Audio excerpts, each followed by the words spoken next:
எங்களுக்கு உதவி செய்யுங்க. வருஷ கணக்கா மூடி வச்சிருக்க இந்த கதவை திறந்து விடுங்க.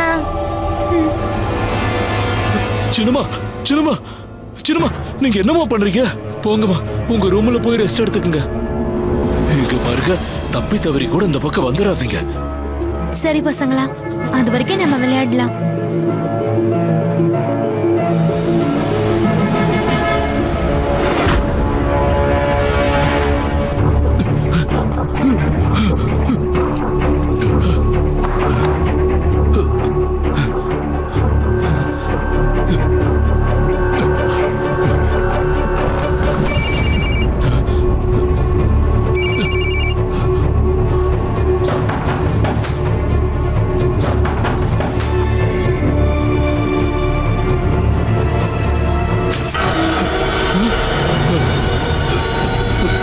சின்னம்மா, நீங்களா?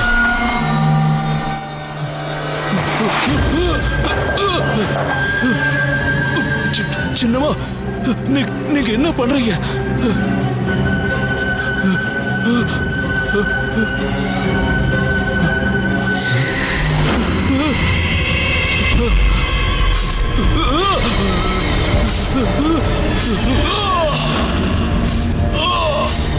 சின்னம்மா, காப்பாத்துங்க.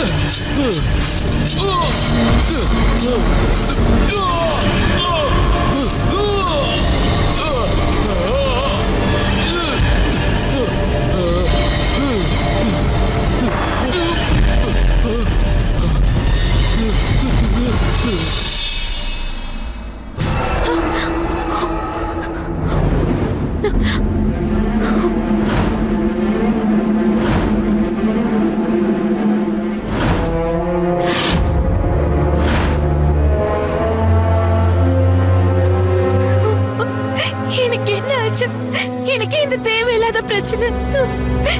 அவங்க மனுஷங்களே இல்ல, அவங்க ஆத்மாக்கள்.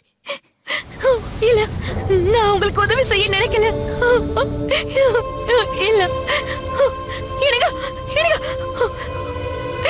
உதய் சொன்னாலே உதய் உதய் ப்ளீஸ் என்ன காப்பாத்துங்க.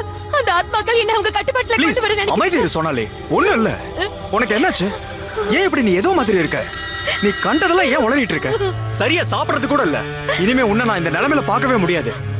எனக்கு இந்த வீட்ல 2 பசங்க தெரியுறாங்க. அவங்க என்கிட்ட பேசுறாங்க, என்கிட்ட சாப்பாடு கொடுன்னு கேக்குறாங்க. உதய் அவங்க மனுஷங்க இல்ல, அவங்க பேய். உதய் என்ன தயவு செஞ்சு இங்க இருந்து கூட்டிட்டு போயிடுங்க. உதய் என்ன சொல்ற சோனாலி? அந்த மாதிரி எந்த பசங்களும் இங்க கிடையாது. எங்க குடும்பமே இங்க ரொம்ப வருஷமா வாழ்ந்துகிட்டு இருக்கோம். இது வரைக்கும் நாங்க அப்படி யாரையுமே பார்த்தது கிடையாது. உனக்கு மட்டும் இதெல்லாம் எப்படி தெரியுது?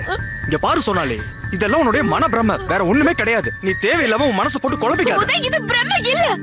அந்த பெரியவருக்கு அடிபட்ட உடனே இது சாதாரணமான விஷயம் இல்லன்னு உங்களுக்கு தோணவே இல்லையா உதய்? உதய் ப்ளீஸ் நான் சொல்றத நம்புங்க. ப்ளீஸ் உதய்.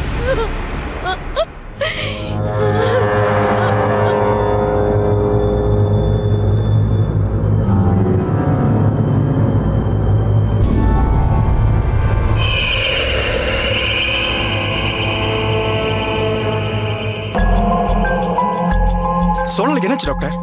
அது வந்து இருங்க செக் பண்றேன். இந்த தழும்பு எப்படி? எனக்கு தெரியல டாக்டர், இவ்வளவு நாளா இது இல்லையே. ஒருவேளை அந்த ஆத்மாக்கள் தான் இருக்கும். ஏன்னா உங்களுக்கு நகம்லாம் ரொம்ப பெருசா இருந்தது. பாவம் அந்த பசங்களுக்கு சாப்பிடறதுக்கு யாரும் எதுவும் தரதில்ல. அவங்க 2 பேரையும் இந்த வீட்டுல யாருமே கவனிச்சுக்கலையா தெரியுமா? உங்களால இப்ப அவங்கள பார்க்க முடியுதா? அதோ அங்க நிக்கிறாங்க.